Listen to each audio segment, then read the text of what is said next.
Sino pa ba hindi nakakilala sa akin dito? Lahat kilala na, di ba? Ayan. Wala naman may nagbago sa akin. Ako pa rin itong mga pati. Ganun pa rin dati. Pero dahil sa Panginoon, binago din ako ng Panginoon. So, kamusta kayo lahat dito? Almost 1 year kayo hindi nakita. 1 year ba?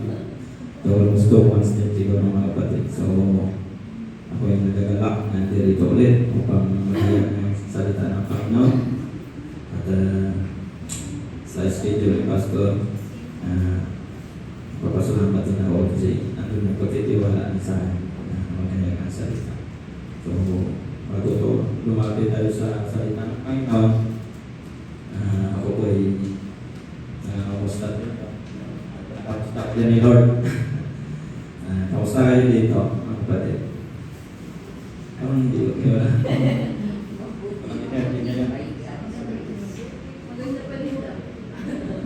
Doon pa rin yung butihan ng Panginoon. Kahit alam natin na marami tayong karanasan sa buhay. Pero God's grace, di ba? Nandun yung lahat ng pagsubok ay na-overcome natin dahil sa biyaya ng Panginoon. Kaya dito ako rin dahil sa biyaya ng Panginoon kahit marami akong problema. Alata naman, di ba? So, gano'n mga kapatid. So, ngayon mga problema hindi ko na iniisip ng mga kapatid kasi normal na yun sa akin kasi confident ako kasi may Jesus ako sa diba? Lahat ng problema wala yan, normal na yan kasi ang problema tinitis ng tayo nisitan kung nasaan yung faith natin. Kapag mag-stand firm tayo sa Panginoon, ma-overcome natin. Diba? Sabi nga sa Exodus 14:14, that will fight for you, you need to be still. Alam mo lang mga kapatid, God is with us. Diba? Continue lang tayo pag-lingkod sa Panginoon hanggang dulo. May pinapangako naman tayo ng Panginoon, di ba? Pag overcome natin is matatanggap natin yung buhay na wala na pinangako. So, lahat naman dito is temporary. Dayuhan ng tayo dito sa mundo. Kahit sa tayo ang dayuhan din, especially dito sa mundo, dayuhan din tayo. So, sabi nga ng Panginoon, ang lahat ay tinakdang mamatay. Kaya paghandaan natin yung pag-uupo. So, hindi lang dito yung successful na paghandaan natin. Dapat mag-ikot din tayo sa lahat. Kasi yun ang number 1 yung purpose ng Panginoon. Diba? Sa buhay natin. So, parang mahaba yung ano to yung word ko Hindi ako saan nawa yung mga kapatid. Sige, start na tayo. Bago po tayo mag-start is yung declaration natin. Pwede po ba tayo tumaya mga kapatid? Basahin natin sabay-sabay. Today, I listen to God's word. It empowers me by instructions and corrections, leading me the strength to take the right direction, and lead me deeper to the path of godliness. Because since I may be complete and equipped to every good work to serve men and to glorify God. So, tayo po po. Hindi na mag-start para katalan. So, sa ating theme verse ngayon is sa si Sunday. So, ang theme verse natin is created for good works. Sa Ephesians chapter 2 verse 10. Sabi, so ang title ko ay a good workmanship made by God's very own hands and plans. So lahat po ba tayo ay gawa ng Panginoon? Amen. So we are already God's workmanship, mga kapatid. Made by God. Diba? So tayo yung pinakamahalaga na ginawa ng Panginoon. Diba?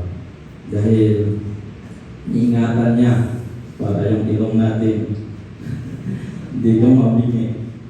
So, hindi naman ginawa ng Panginoon lahat na perfect. Kasi may ibang maging perfect yun. Andun yung pagyayabang natin. So kailangan natin maging hindi pantay-pantay yung pagkaunat ng Panginoon para mayroong pagpapakumbaba ang lahat. So kailangan natin sa ngayon is maging confident dahil we are God workmanship, mga kapatid. So next, to be God's workmanship means that we are the result of His creative and possible work. Each of us is a masterpiece, loving, fashioned by God's every own hands. This identity is not a random or accidental. It is an intentional and filled with meaning. God has designed us with specific plans and purpose in mind, preparing good works for us to walk in. So, andyan mga kapatid na ginawa tayo ng Panginoon na sa kanyang sariling kamay. It's not accidentally na gusto lang ng Panginoon, but this is intentionally and filled with meaning. So, lahat ng buhay natin is may meaning, mga kapatid. So, makikita mo lang yung meaning ng buhay mo kapag sumunod ka sa kalooban ng Panginoon. So, hindi ito accidentally. God has designed with specific plans and purpose. So, kailangan natin makaalam yung kalooban ng Panginoon. Kasi ginawa niya tayo with plans and purpose in mind. At may preparing for good works tayo, mga kapatid. So, pag binasa natin yung Ephesians chapter 2 verse 10, for we are God's handiwork created in Christ Jesus to do good works which God prepared and advanced for us. Yan yung Tagalog. So, pagbabasahin natin yung chapter 2, mga kapatid, andun yung kaligtasan na biyaya ng Panginoon. Ang Diyos ang unang umibig sa atin, ang nagmamalasakit sa atin. Una siya pakita sa atin ang kagandahang buhok nung tayo'y patay sa kasalanan, mga kapatid. Nung tayo'y pinamuhay sa laman, nung tayo'y sumusunod pa sa kagustuhan ng masamang pagnanasa natin ng laman, nung tayo'y makasalanan pa, ang Diyos nagmamalasakit upang mailigtas tayo mula sa tiyak na napamahakan, mga kapatid. So at binigay niya ang kaisang anak niya doon sa cross ng Kalbaryo nung siya'y namatay at pinarusahan upang tayo ay mailigtas. Yan ang tinatawag natin sa Ephesians chapter is biyaya ng Diyos. Sa pamamagitan ng Panginoon Kristo, doon tayo namatay sa cross, tayo naligtas at pinakitaan tayo ng kagandahan ng loob ng Diyos, kapatid. So, nung namatay ang Panginoon sa cross, nagdala din tayo ng namatay. So, nabuhay ang Panginoon sa cross, we are already a creation of God, new creation of God, mga kapatid. So, andun yung may tatlo ako ginawa niya. We are God's masterpiece, created in Christ Jesus, mga kapatid. So, we are God's masterpiece, created in Christ. Dati, we are created in Adam. So, ibig sabihin, we are created. Adam is galing tayo sa lahi ni Adam, na lahi na makasalanan, lahi na nag-rebelde sa Diyos, mga kapatid. So, pero ngayon, we are created in Christ Jesus. Diba? Sa ngayon, naging anak na tayo ng Panginoon. Si Lord na kusang gumawa. God is our masterpiece and created in Christ Jesus. Paano tayo nilikha ng Diyos na kay Kristo Jesus? Paano tayo naging bagong nilalang kay Kristo Jesus? Si Kristo Jesus ay yung namatay doon sa krus upang tayo ay kasama din sa krus kung namatay siya. At makasalanan at pagpagkatao natin namatay si Kristo doon sa krus at Panginoong Kristo ay muling nabuhay upang tayo ay magkakaroon ng bagong buhay at lahat ay nakapag-isa kay Kristo. Yan ang tawag sa 2 Corinthians chapter 5:17. ang sinuman na nagtirisgo ay isang bagong nilalang. Wala na ang dati niya pagkatao. Binago na siya, mga kapatid. So ang tanong ba, ikaw ba ay binago ng Panginoon ngayon, mga kapatid? So lahat naman tayo is on process. Hindi po yan biglaan, mga kapatid. Until the end, na basta continue lang tayo sa paglilingkod sa Panginoon, andun yung process. Kahit matagal ka pa, kahit pastor ka pa dito, on process ka pa rin, mga kapatid. Wala po tayo naging perfect na sa mata ng Panginoon. So ang lumang pagkatao ay nawala na, ikaw ay bagong perspective na. So ang puso mo ay tumitibok na para sa Diyos, hindi po tumitibok sa mga tao. Kapag anak ka ng Diyos, sa Lord ka na, ang puso mo is sa Lord ng tumitibok. Yun yung binigay ng Lord, yung mga taong namamahal sa iyo is blessing yan, mga kapatid. Pero number one priority natin is ang Panginoon. Tumitibok pa ba yung puso niyo para sa Lord? Amen. So, napakagandang sagot. So, kapag tumitibok ang puso natin sa ibang tao is hindi na natin priority yan. Dapat lagi natin unahin ang Panginoon. Diba? Hindi na para sa makamundong makalaman at pagnanasa ang puso mo. Diba? Ay nagkakaroon na ang bago. So, ang buhay natin kasi nasa malakad na tayo sa kalooban ng Lord, sa purpose ng Lord, yung puso natin, hindi na sa makamundo. So, ang tawag sa atin is a new creation. Okay. You are created in Christ. You are the God handiwork. You are God's masterpiece. Ikaw ay pinakahusay na gawa ng Diyos kasi hindi ka pinariit kay Adan. Ikaw ay inilikha kay Kristo.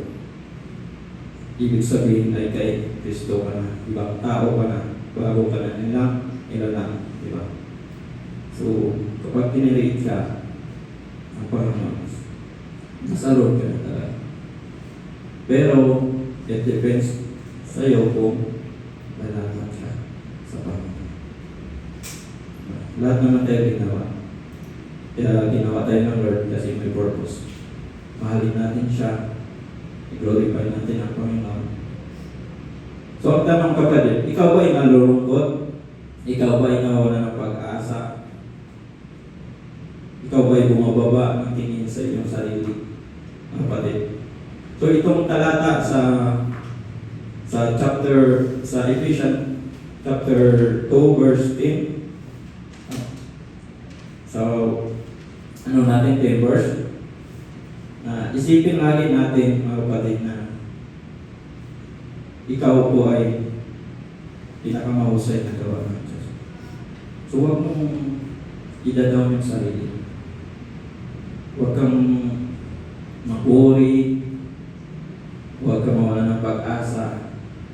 Kasi ikaw yung pinakamahusay na ginawa ng Panginoon. Diba? You are God's masterpiece. Okay. Created in Christ, in Jesus. Don't look down on what God has done for you. Huwag mong malaitin yung mga kapatid. Ang bagay na nilikha ng Diyos para sa iyo. Ikaw ay binago ng Panginoon at pinako na mahusay ng gawa. Diba? Obra maestra ng Diyos. Pagpapahalagan natin ang ating sarili, niligtas ka ng Panginoon. Diba pahalagan natin ang sarili natin? I-offer natin yung sarili natin sa Panginoon. So yun ang pinakamahalaga ng kapatid. Ang ating buhay. Kaya we are God's masterpiece. Diba? Kung gaano kahalaga tayo sa Panginoon, dapat pahalagatin natin. So next is, we are God's instrument. We are God's instrument for good works, mga kapatid. Dati, may instrumento tayo ng kasamaan. Diba? Number 1 tayo, na hindi pa tayo sa Panginoon. Diba? Ang laman natin ay pinapagamit natin sa masasama. Diba? Yung mga kamay natin ay masama ang ginagawa. Ang bibig natin, masama ang sinasabi. Mga isip natin ay pakasalan, mag-isip. So, ganun tayo dati. na hindi pa natin nakita. So we are God's instruments for good works. Pero right now mga kapatid, we are God's instrument for good works. Diba? Naging mabuti na tayo. At papapagamit na tayo sa Panginoon upang isipin natin ang mga magandang bagay. Diba? Nakakatulong sa kapwa, gamitin ang ating kamay upang makapagsilbi sa ating Diyos. Diba? Pagsilbi sa ating pamilya at sa ating kapwa. Paggamit tayo sa Panginoon bilang instrumento ng kabutihan mga kapatid. Diba? Ako dati, hindi naman ako talagang basag bolero ng tao dati. Kasi pero basag na. Seryoso kayo masyado. Kasi ako dati, hindi naman ako masyadong yung mabisyo, yung sa nadadala lang ako dahil sa paligid ko. Pero hindi naman ako talaga yung mabait talaga ako na minsan nakikisama lang dahil sa nakikisama na damay hindi na ako sa. So ganun ako dati mga kapatid. Pero ang puso, andun pa rin ang pagtulong sa kapwa. So andun hindi nawawala yung maging habagin ko sa ibang tao. Sabi dito, tayo ay nilalang kay Kristo para sa mabuting gawa. Bakit po alam mo yung ang ating kamay ay isipin natin extension ng kamay ni Panginoon. So lagi natin ang mga gawa natin is that we are the instrument of God. Ang kamay natin sa paggawa ng kabutihan, kamay din yan ng Panginoon. Diba? Kaya ingatan yung mga kamay ng mga kapatid. Kasi yan din yung kamay ng Panginoon bilang anak na. Kaya pag tinawag natin ang church ay body of Christ, so tayo, extension din ng Panginoon. Katawan din tayo ng Panginoon. So bilang ginagamit tayo dito sa loob ng church, ang church is the body of Christ. So ang katawan natin, yun din yung katawan ng Panginoon. Kaya lagi tayong mag-ingat sa mga ano natin kasi mga kapatid. Yung mga paa natin ay paa din ni Jesus. Lahat. Ang bibig natin ay bibig din ni Jesus. Bilang Kristiyan. Kaya dapat ang pagbukas ng bibig dapat ay nagsisilbi ng blessing. Hindi yung discouragement sa kapwa. Kasi tayo bilang anak ng Lord, nandun yung encouragement na. Hindi tayo naninira ng tao, hindi tayo discourage ng ibang tao. Diba? Kaya lagi natin dapat yung bibig natin is a blessing. Kaya mamaya, ligarin niyo ako sa blessing. Kapag iniisip natin, iniisip mo kapag si Jesus, diba? Pag iniisip natin yung kaisipan natin, dapat yun yung kaisipan ng Panginoon. Diba? Ang isipin natin, ay, paano kayo makabuti yung mapalago yung church? Paano kayo makabuti yung kapwa ko? Diba? Maging mabuti tayo sa ibang tao. So yung mindset natin mga kapatid is na negative na. Positive na lang. Dahil ang Panginoon na yung sa buhay natin. Diba? Ganun dapat yung maging instrumento tayo sa good works ng Panginoon mga kapatid.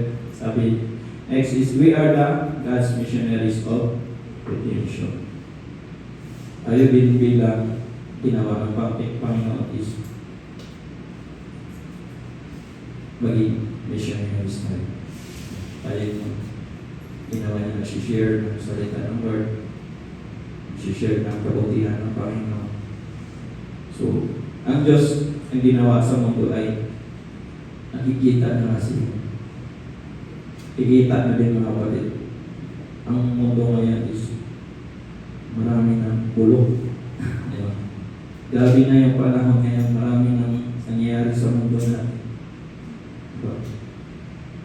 Pariwara na ang mga tao mga kapatid. Rebel din na papalayo na sa Panginoon, naliligaw na sa landas, at puro na palayo sa Panginoon, hindi na palapit sa Panginoon.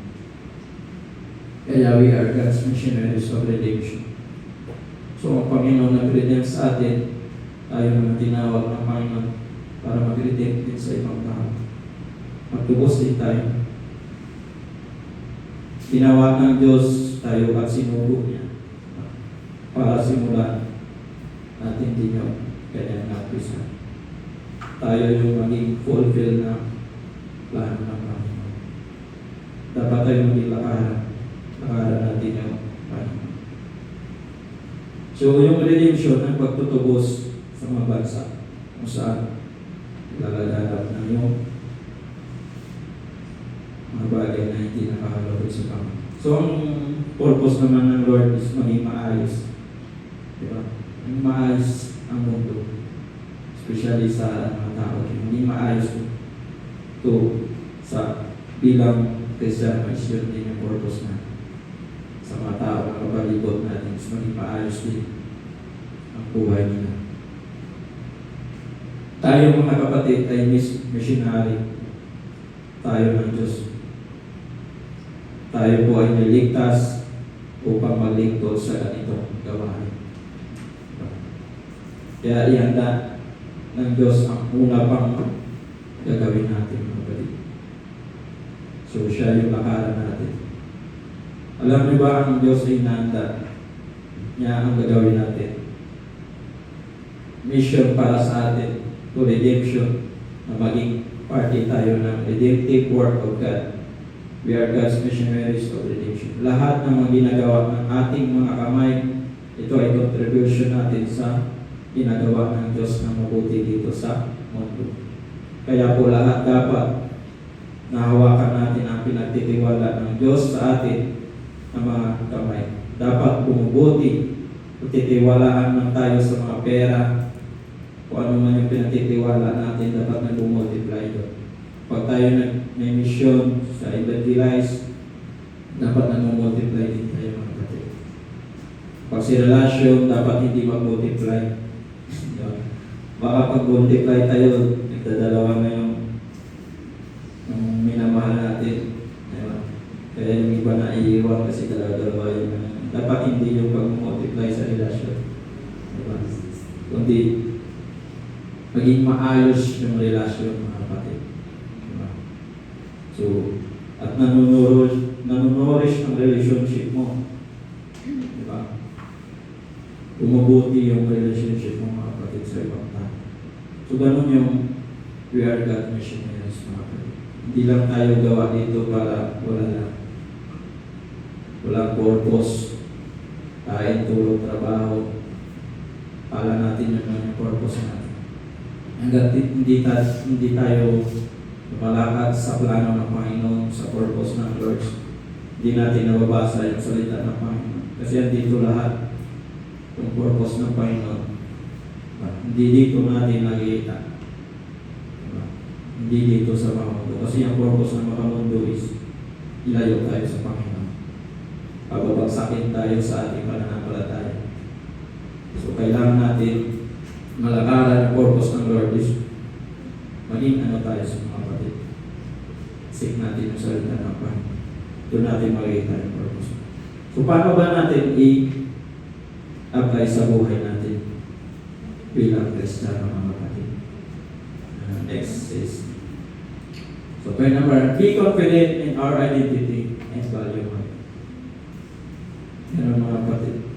Kapag iyan natin sa buhay yung verse na yun, we are created God's workmanship. Dapat maging confident in our identity and value. Imbis na malulumo tayo, mababa tingin natin sa ating sarili, tingnan natin na ligtas ka ng ating Panginoon. You are created in Christ Jesus, you are God handiwork because confident in our identity and value. Mahalaga ka sa harapan ng Diyos, mga kapatid. So bakit ka mahalaga? Not because you are good works, not because what we can do to contribute in this world. We are valuable because of the blood of Jesus Christ. tinubos tayo ng dugo ng ating Panginoon Diyos. We were redeemed not by gold or silver, precious stone. We are redeemed by the blood of Jesus Christ. Kaya pag tayo naging mahalaga, maging valuable ang ating identity po natin ay new creation in Christ Jesus. Huwag kailan po natin titingnan na maliit ang ating sarili. So kapag may Jesus ka mga kapatid, lagi tayong confident. Diba? No matter what happened na nangyari sa buhay natin. Diba? Yung nakita ko sa Facebook, yung interview na, why are you, ano ba sa English? Why are you confident in your life? Sagot ka, because of Jesus. So napaka, sa sarili ng mga kapatid. Naging confident tayo hindi dahil sa kung ano meron tayo. We confident because of Jesus. Sabi nga sa Corinthians chapter 17, 5:17, therefore anyone in Christ is the new creation has come, the old has gone. The new is there, mga kapatid. So binago na tayo ng Panginoon. Wala na tayo sa dati. So lagi natin intindihin na lahat ng ginagawa natin is may value, may purpose. Kaya naging confident tayo sa sarili natin dahil alam natin may Lord tayo na sinasandalan na hindi tayo nag-iisa kahit saan tayo papunta. Kahit ano man yung mga bagay na nangyari sa buhay natin, naging confident tayo. Kahit hindi ka pogi-pogi ka kasi may presence of God inside. Yan ang ibig sabihin ng pogi. Hindi ka na pogi sa physical but inside because of Jesus, you're pogi. Sa mga pangalalaki, pogi. Basta may Diyos, mga babae, maganda din. Basta may Lord tayo sa puso.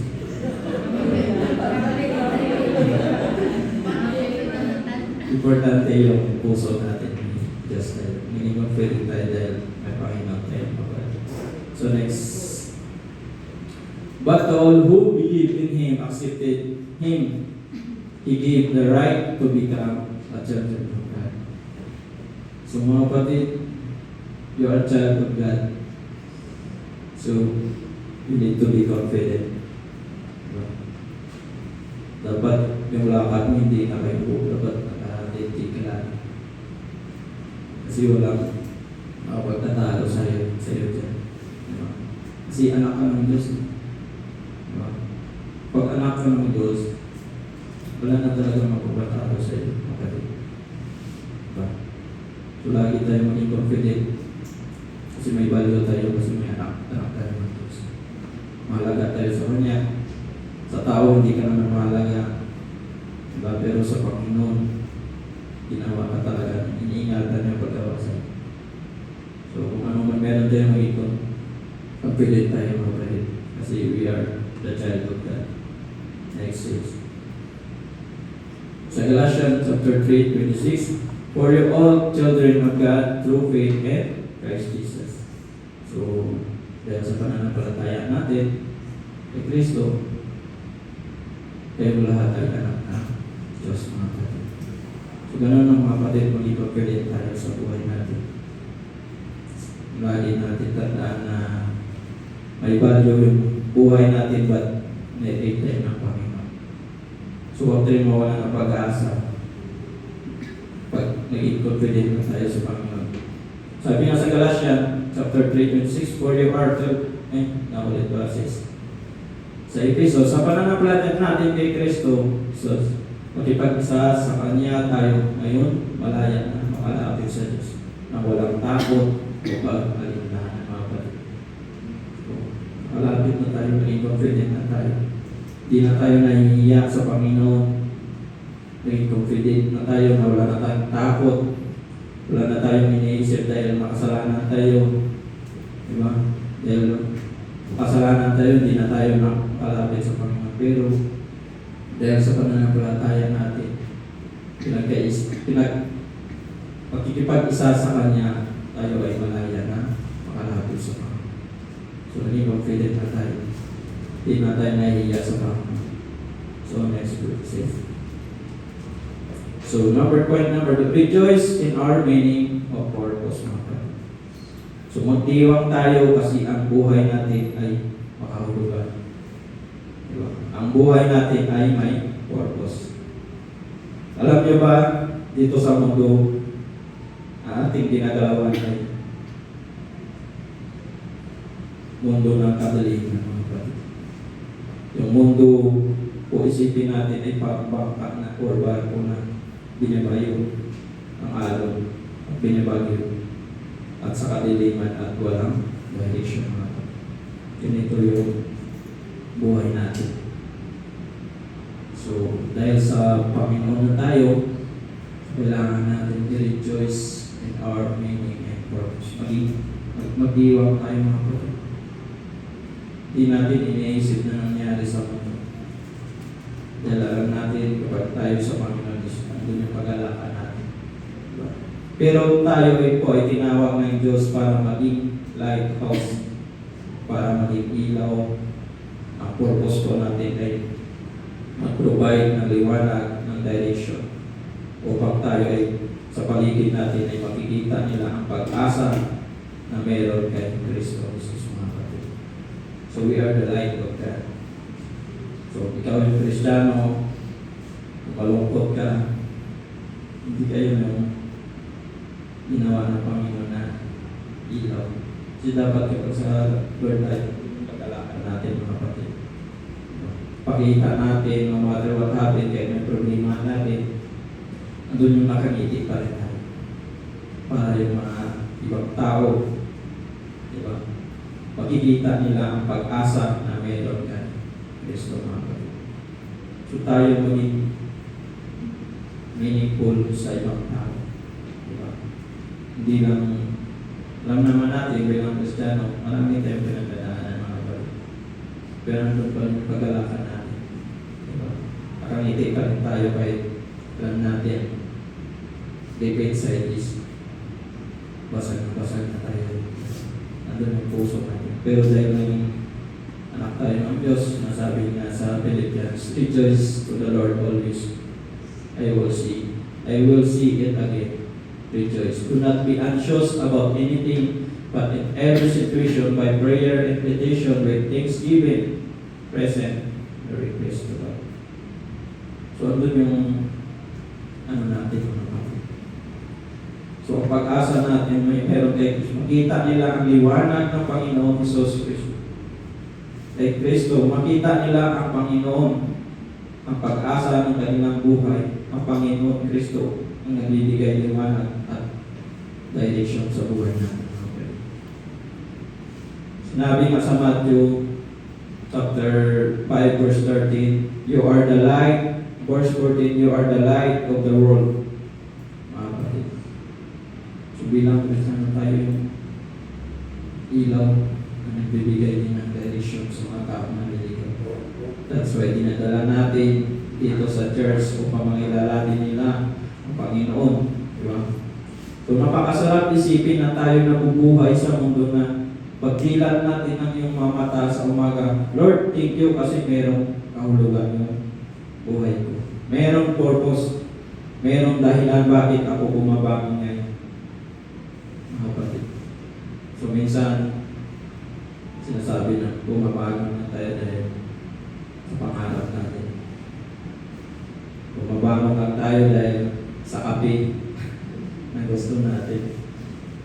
Nahandang ipaglaban yung antok natin, mga kapatid. Pero mga kapatid, dahil kay Lord, tayo bumabangon dahil sa grasya natin. Diba? Doon yung pagmamahal ng Panginoon na hindi tayo sa grasya ng Lord, hindi ka lang makabangon, mga kapatid. Dahil habang may buhay pa, magpatigyo tayo sa Panginoon. Dahil may purpose pa ang Panginoon sa buhay natin. Diba? Mayroong dahilan bakit nagipaglaban ka sa araw ngayon. Mayroong kadahilan bakit ibigay ko ang best ko today because life has a purpose. Diba? Life has a meaning.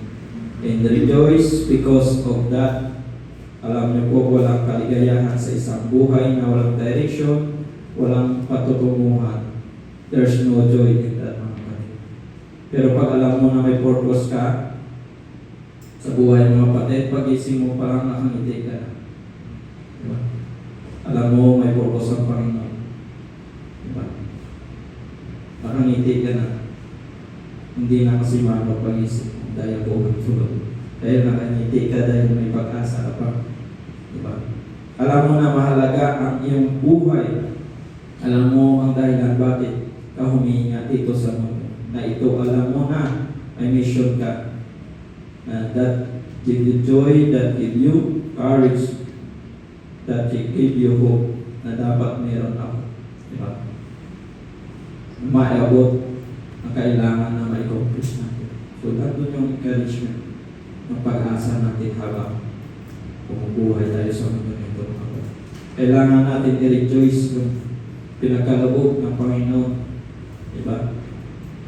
Huwag tayo mag-focus sa nangyari sa buhay. Sabi nga dyan sa Philippians chapter 4:4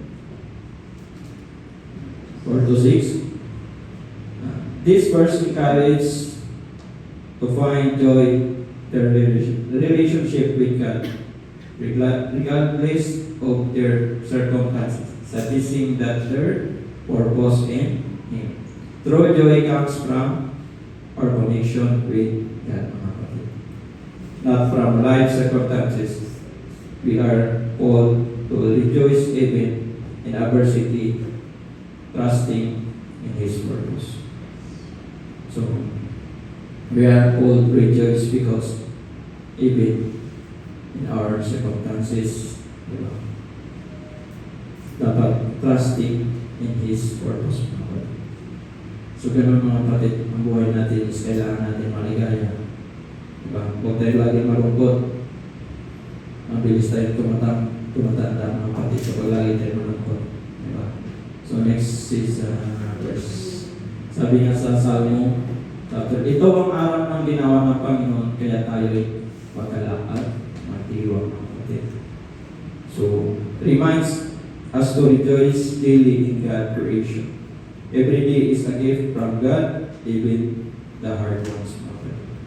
So, bawat ang araw ng buhay natin, kailangan natin we rejoice because God daily creation. So, every day is a gift from God, mga kapatid. So, ang araw-araw ng buhay natin is comes from God. Diba? Sabi sa Psalm chapter 16 verse 11, itinuro niyo sa akin ang landas ng patungo sa buhay, kung paano ng kasiyahan at sa piling niyo ang aking matatagpuan, na walang kaligid, matagpuan ang ligayang walang hanggan, mga kapatid. So, andun na i-assure natin that's God's presence of all person. Diba? Fullness, mga kapatid, of joy. Not based on circumstances, but rooted in our relationship with Him, mga kapatid. So, lagi natin matagpuan natin ang kagalakan sa paglalakad, sa paglapit sa Diyos, mga kapatid. So, kahit sa panahon ng mga nos na buhay natin, ang kanyang presensya ay nagdudulot ng kapayapaan at kagalakan na higit sa ating pag-uungawan, mga kapatid. So, ganun, lagi tayo maging rejoice lang tayo. Maging magalak tayo, mga kapatid, sa buhay natin. Diba? Maging normal lang yan nangyayari sa buhay natin. Alam naman natin kapag may Diyos tayo is doon yung kalakasan na pinagalaw ng Lord. Diba? So lagi natin we are created. Diba? So napakalaga tayo. So next, last points natin. Focus on contributing to God's redemption, mga kapatid. So andun yung dapat tumuon din tayo sa pag-ambag sa pagtutubos ng Panginoon sa buhay natin. I-apply din natin sa buhay natin. Sabi nga sa episode, yung redemption ng Lord sa atin. Sa pamamagitan ng dugo ni Kristo, itinubos tayo. Ang ibig sabihin ay pinatawad ang kasalanan natin. napakalaki ang biyayang pinagkaloob sa atin ng Diyos, binigyan niya tayo ng karunungan at pag-unawa. Ito yung redemption ng Lord sa atin. Pagkatapos yung pinagkaloob ng contribute ng Panginoon para sa kanyang dugo. Tinubos tayo mga kapatid. Next page. Sabi nga sa Pedro chapter 1, verse 18 to 19, alam naman ninyo kung ano ang pinagtubos sa inyo mula sa walang paguluhang pamumuhay na minana nyo sa mga ninuno nyo. Pinagtubos sa inyo ang hindi ang mga bagay na nawawala katulad ng binto o pila, kundi ang mahalagang dugo ni Kristo katulad siyang isang tupa na walang dungis at kapintasan sa nahinatog sa Diyos mga kapatid. So ayan ang mga ginawa ng Panginoon sa ating mga kapatid. Paano niya tayo tinubos? Hindi sa mga ginto, diba? Kundi sa kanyang dugo mga kapatid. Next. Sabi nga sa Tito chapter 2 verse 14, ibinigay niya ang kanyang sarili para sa atin upang tubusin tayo sa lahat ng kasama at upang tayo maging mamayan niya at malinis at handang gumawa ng mabuti. So ganun mga kapatid. Yan ang contribution ng Panginoon sa buhay natin na bilang anak niya. Next 6. So sabi nga sa Romans chapter 2, ito yung response natin bilang redemption din sa Panginoon. Kung paano din natin i-contribute yung buhay natin sa Panginoon sa Romans chapter 12 verse 1, 2. Kaya mga kapatid, nakiusap ako sa inyo, alang-alang sa maraming pagkakataon, pinawaan tayo ng Diyos, ibigay niyo sa Kanya ang inyong sarili bilang handog na buhay, banal at kalulugod sa Kanya. Ito ang tunay na pagsamba sa Kanya. Huwag ninyong tularan ang pag-uugali ng mga tao sa mundong ito, hayaan ninyong baguhin kayo ng Diyos sa pamamagitan ng pagbabago ninyo sa inyong mga isip para malaman ninyo ang kalooban ng Diyos kung ano ang mabuti, ganap at kalulugod sa Kanya. So bilang contribution din natin sa redemption ng Panginoon, u-offer natin yung sarili natin mga kapatid. Diba? Nandun yung maging servant tayo ng Lord. Akala natin yung kalooban ng Lord. Diba? Para maging kalugod-lugod sa kanyang paningin. Diba? Yan ang mga kapatid. Hindi lang ang Panginoon lagi nagre-redeem sa atin. Dapat meron din tayong feedback sa mga. May gagawin din tayo. Mag-contribute din tayo.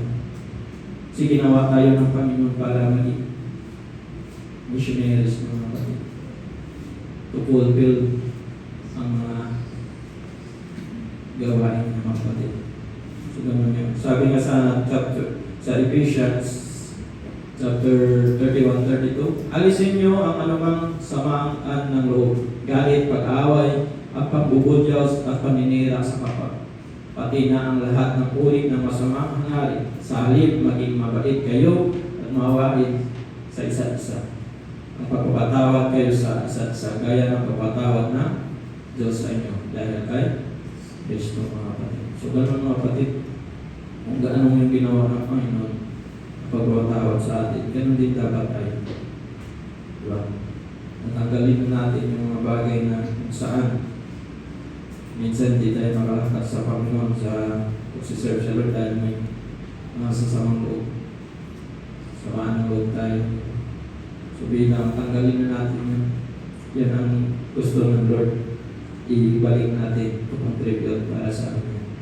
So next, sabi nga sa Corinto chapter 17-20, ang sinumang na kay Kristo ay isang bagong nilalang. Wala nang dati niyang pagkatao, binago na siya. At ang lahat ng ito ay gawa ng Diyos sa nagpapanumbalik sa atin sa Kanya sa pamamagitan ni Kristo. At ibinigay niya sa amin ang tungkulin na pagbalikin ang mga tao sa Kanya. At ito ang mga amin bababalita pinapanumbalik ng Diyos ang mga tao sa Kanya sa pamamagitan ni Kristo at hindi na binibilang na labag sa kanila ang kanilang mga kasalanan. At kami ang Kanyang pinagkatitiwalaan na maghahayag ng mensaheng ito. Kaya ang mga sugo kami ni Kristo sa pamamagitan namin na nakikiusap ang Diyos sa inyo na manumbalik na kayo sa Kanya.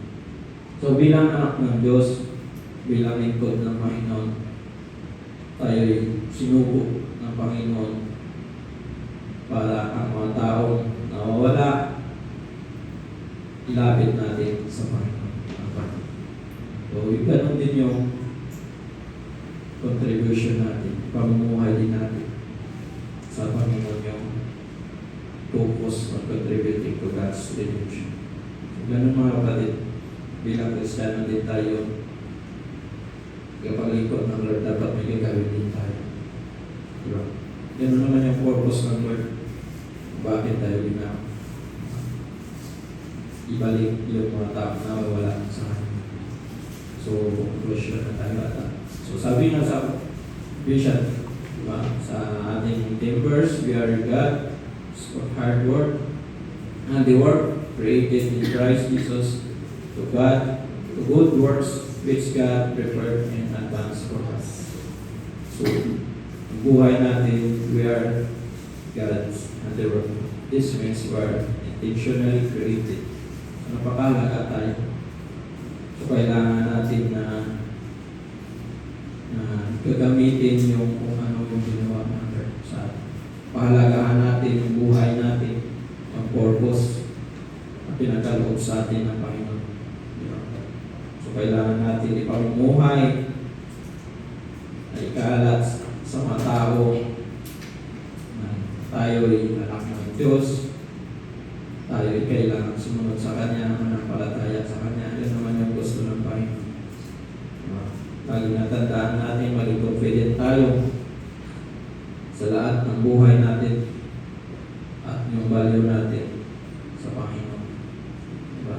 At maging magalak tayo sa mga bagay na pinagkaloob ng Panginoon sa atin. Bigyan natin ng purpose or meaning ng buhay natin, mga kapatid. Diba? At maging focus tayo sa contribution din para sa pag-glorify ng Panginoon. Diba? So tayo po ay tumayo.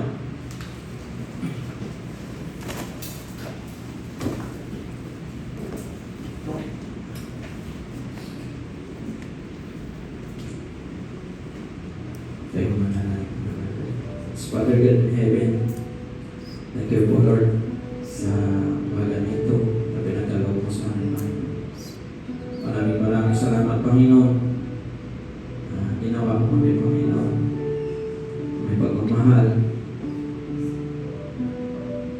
Nagdinagdaig mo kami, Panginoon, dahil di lang bilang tao, hindi. Nandun yung purpose ng buhay namin, Panginoon.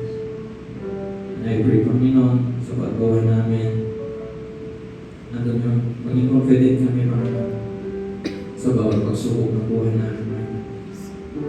Palagahan namin yung identity namin, ang value namin na pinagkaloob sa amin. Alam namin, Panginoon, nakasama ka namin sa lahat na lakad namin at purpose sa buhay namin.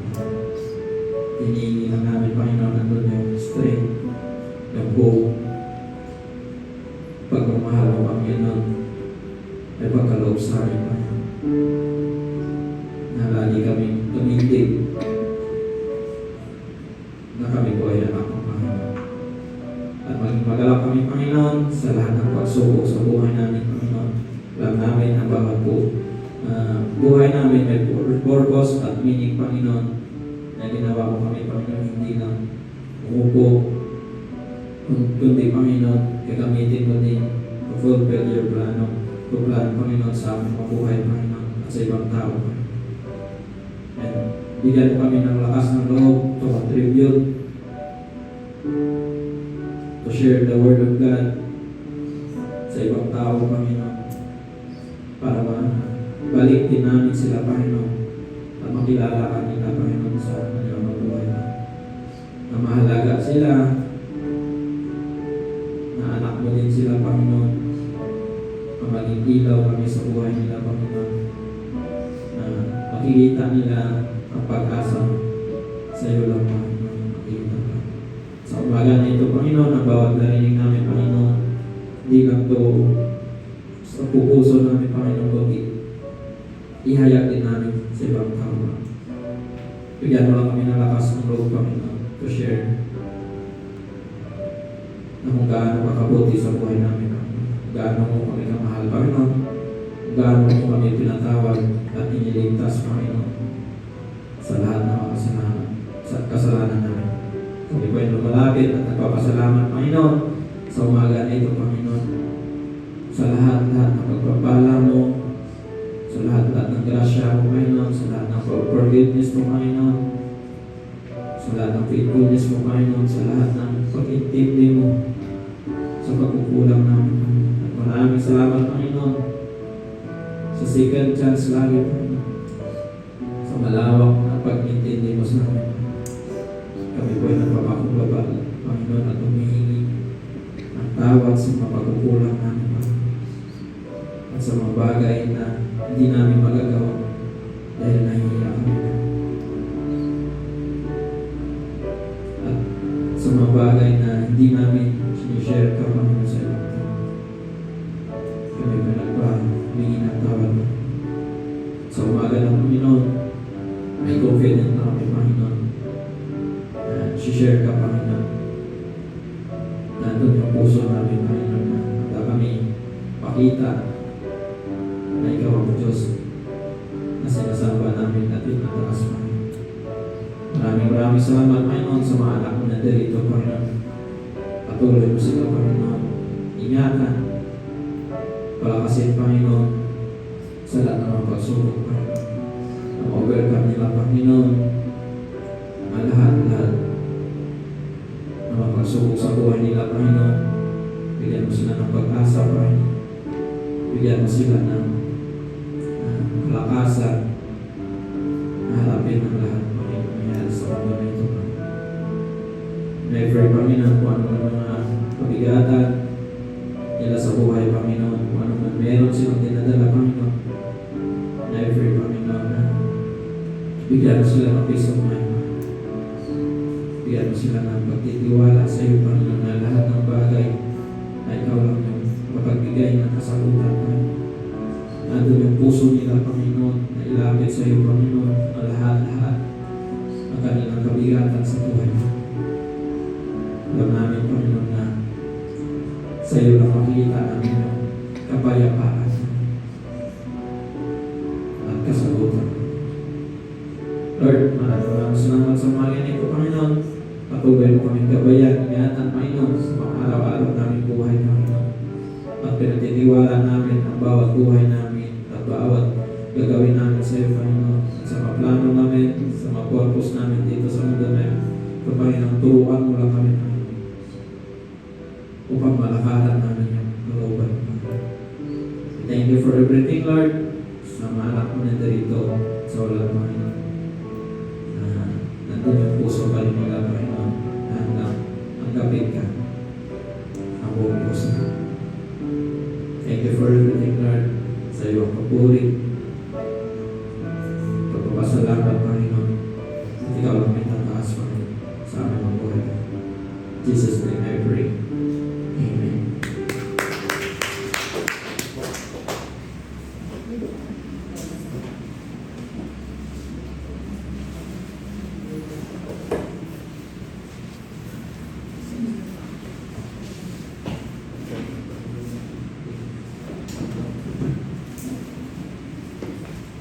Yun, good morning ulit mga kapatid. Na-bless po ba tayong lahat? Amen. Bago po tayo dumako sa ating tithes and offering, nais ko lamang pong i-welcome ang ating mga first-timer dito po sa Nancy Logos. Si Bro Glenn A. Bana. Welcome, bro. And si Sis Virai Marsha. Welcome po, sis. And we hope and pray na ito yung maging simula ng ating pagsasama para sa gawain para sa Panginoon. And Mga kapatid, nangangalahati na po ang buwan. Madami pa po tayong pera. Hello, walang sumagot. Amen! Kasi, kahit sabihin, wag po natin sabihin wala po tayong pera. Kasi, God will always provide. Di po ba mga kapatid? And, sa ating tithes and offering, sabi po sa Kawikaan, chapter 11, verse 25, ang taong mapagbigay ay magtatagumpay sa buhay, ang taong tumutulong ay tiyak na tutulungan.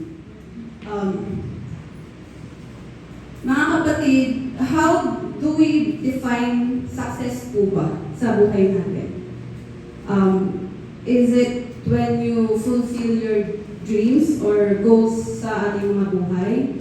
Or you have thousands or millions sa inyong mga bank account?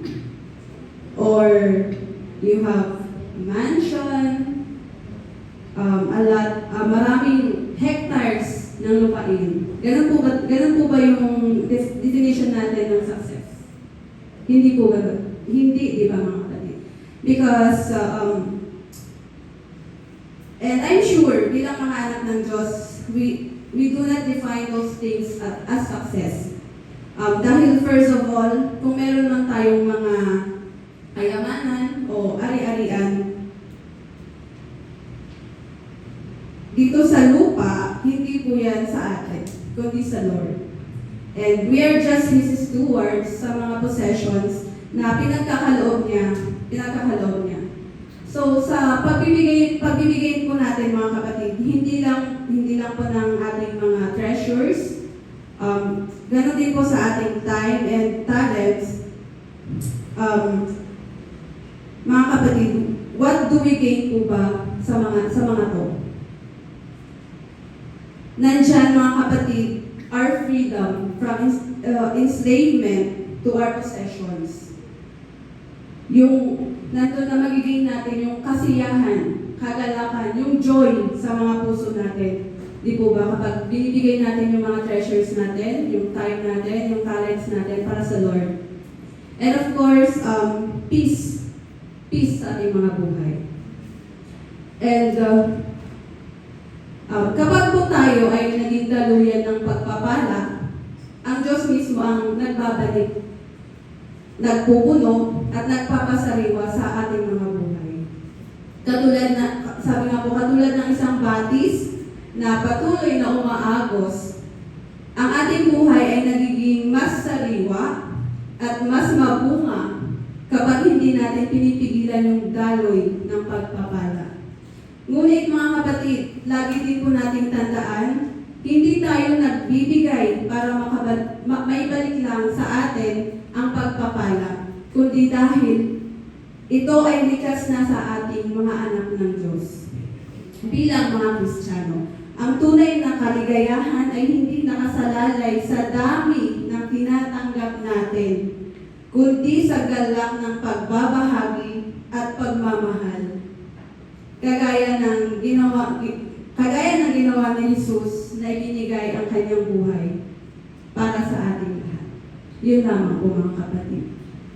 Let's pray. Ating pong ipanalangin ng ating mga tithes and offering. Yes, Lord, Heavenly Father, Panginoon, once again, O Lord God, we thank you, Panginoon, sa araw na ito, Panginoon, na pinagkaroon mo, Panginoon, sa buhay, O Lord God, ng bawat isa, Panginoon. And salamat, Panginoon, for always giving us, Panginoon, a chance, the privilege, Panginoon, na ikaw, O Lord God, ay aming sambahin, O Lord God. Ikaw, Panginoon, ay aming mapasalamatan, Panginoon. And to honor you, O Lord God, sa lahat, O Lord God, ng mga pagpapala, Panginoon, sa lahat, O Lord God, ng pagmamahal, Panginoon, na iyong pinagkakaloob sa amin, O Lord God, for your mercies, Panginoon, for your grace, O Lord God. Maraming salamat, Panginoon. And Lord God, maraming salamat galing po, Panginoon, sa patuloy na pagpapala, Panginoon, na iyong pinagkakaloob, Panginoon, sa aming trabaho, O Lord God, sa mga company, Panginoon, na aming pinagtatrabahuhan, O Lord God. Salamat, Panginoon, sa ginagamit mong daluyan, O Lord God, ng pagpapala mo, Panginoon, upang maibalik din namin, O Lord God, ang mga pagpapalang nararapat, Panginoon, para sa iyo, O Lord God. Salamat, Panginoon, Salamat nga rin po, Panginoon, sa buhay, O Lord God, ni Brother Vincent, Panginoon, na patuloy, O Lord God, na ginagamit mo, Panginoon, for your glory, O Lord God, sa pagbabahagi, O Lord God, ng iyong mga salita, Panginoon. Bless him, O Lord God. Patuloy, O Lord God, na gamitin mo siya, Panginoon, to your glory alone, O Lord God. And gano'n na, patuloy, Panginoon, na bless his family, Panginoon, na ikaw nga rin, Panginoon, ang patuloy na mag-protect, Panginoon, sa kanila, O Lord God. At patuloy na maggabay, Panginoon, sa araw-araw, O Lord God. Salamat, Panginoon. Patuloy, O Lord God, na gamitin mo, Panginoon, si Brother Vincent, Panginoon, na magbahagi, O Lord God, ng inyong mga salita, Panginoon. Hindi lang, Panginoon, dito sa loob ng church, O Lord God. Bagos, Panginoon, most especially, Panginoon, sa labas, O Lord God, na marami, Panginoon, ang mga kaluluwa, O Lord God, na mahikayat, Panginoon, at mahikayat niya, Panginoon, to worship you, O Lord God, na makilala ka, Panginoon, sa kanilang mga buhay, O Lord God. Salamat, Panginoon, to you all the highest glory, honor, and adoration. In Jesus' name we pray. Amen.